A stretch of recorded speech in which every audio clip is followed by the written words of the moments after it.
50% of the Brahmins in 2019 voted for the BJP. The fact that all these parties think they can pull the Brahmin vote away really shows how they believe your party has mishandled the Brahmin constituency from 2017 to now. If you see the Brahmin Mahasammelans going on, organized by the SP and the BSP, I think there is something very strange and everything is so very ridiculous.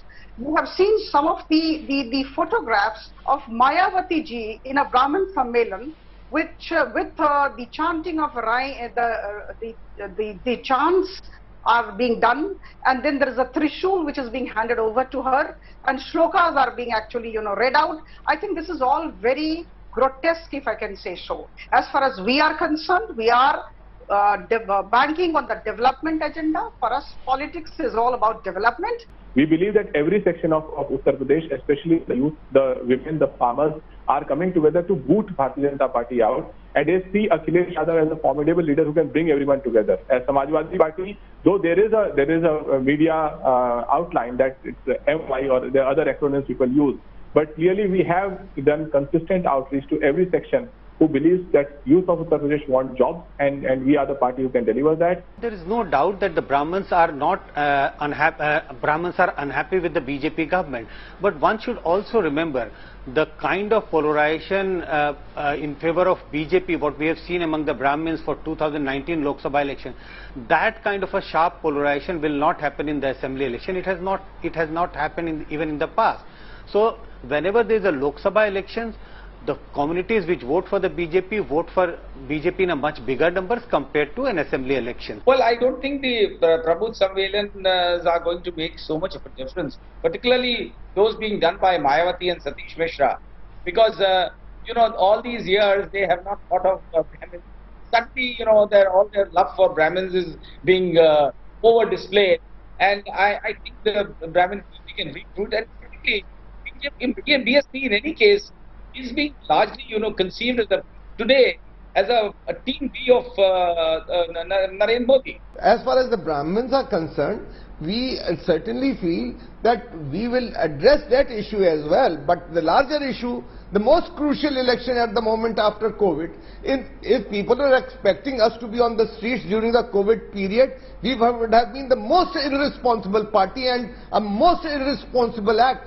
We did not rush people to the Bengal to fight elections and affect everybody. We did not even run to the melas in Haridwar and Rishikesh, where the leaders got infected and they gave infection to other people and brought it back to the different districts of Uttar Pradesh. There was a long interview for about an hour. What's the sense that you got? Was it a frustrated ally which wanted to show the mirror to the Congress and say, heed my advice, get your house in order? Or was this a warning by a wily politician, which at many times Pawar has been? This is Mr. Pawar, in a way, not sort of taking on the Congress as much as offering the Congress a reality check, a sense of introspection. And what's happened in the 24 hours since we put out the interview reflects perhaps some of the problems of the Congress. A party which essentially, Preeti, still seems in denial. Instead of appreciating that here is an ally who's actually been a congressman all his life, as he admits during our interview, they seem to believe that Mr. Pawar is taking on the Gandhi family. Far from it.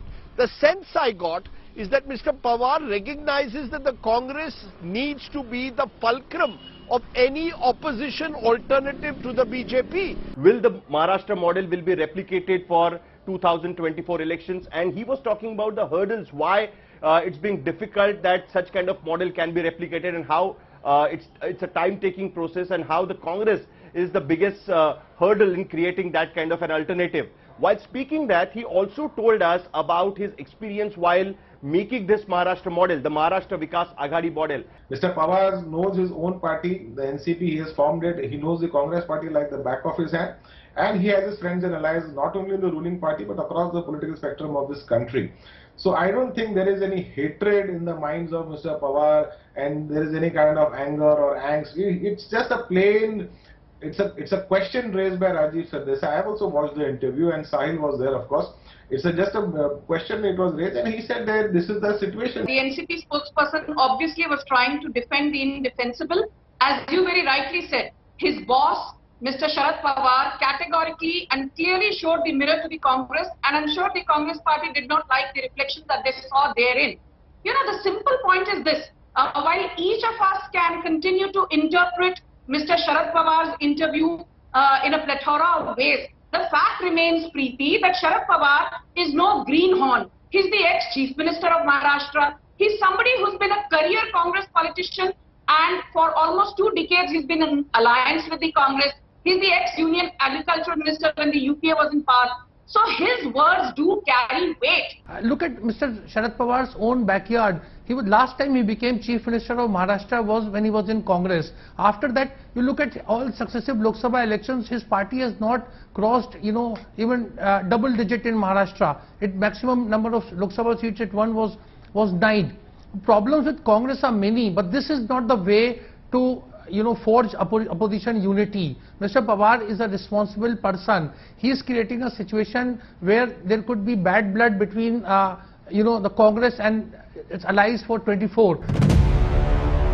General, do you find it odd that the Western theatre commander is being shuffled so frequently, and what could the reason be in your view? Naturally, it is odd, and we have to rationalize as to why it is happening.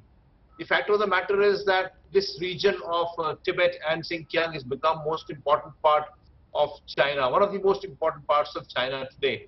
There is a situation developing in Afghanistan, a serious one. The CPEC is coming up in one area.